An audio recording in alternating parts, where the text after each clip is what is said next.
Barbershop Chronicles is primarily just what about men talk about in barbershops. It's about friendship, it's about fatherhood, it's about the things we take for granted and the things that are most important to us. But it's also about just joy. In 2002, when I was 18, I began walking past barbershops in Camberwell, around Peckham where I lived, and kept on wondering what was going on there, why people were there till 3 a.m. in the morning. So initially I wanted to be a poet, assigned to a barbershop to write about the men that I saw in the conversations.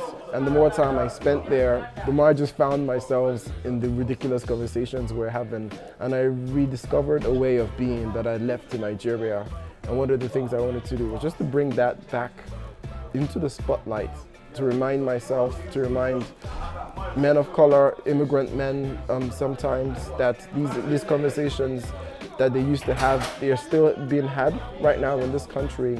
Say a country like Nigeria has 500 languages spoken with a plethora of tribes, something like 300. All of those tribes, all of those languages have various impacts on the traditions and the beliefs of these men, meaning that at least there are 500 different types of black men in Nigeria alone.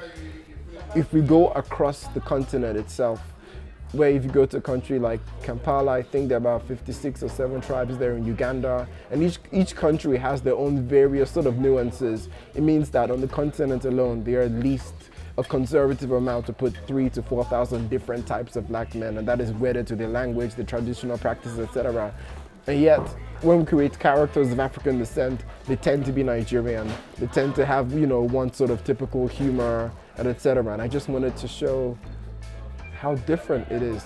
I have a history of the National Theatre opening doors to me, to the kinds of stories that I want to tell and the kinds of African men I want to portray on stage.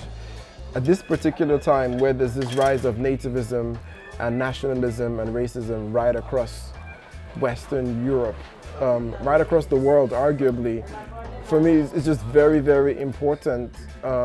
It's a trickle-down thing. If the National Theatre is making these kinds of statements right now, I like to think that other smaller theatre companies and other smaller directors and creative and artistic directors can think, if this sells well, if these stories are universal, it's not a financial risk for us to put on these things. We just have to market it well and find those who will empathize and identify with the characters.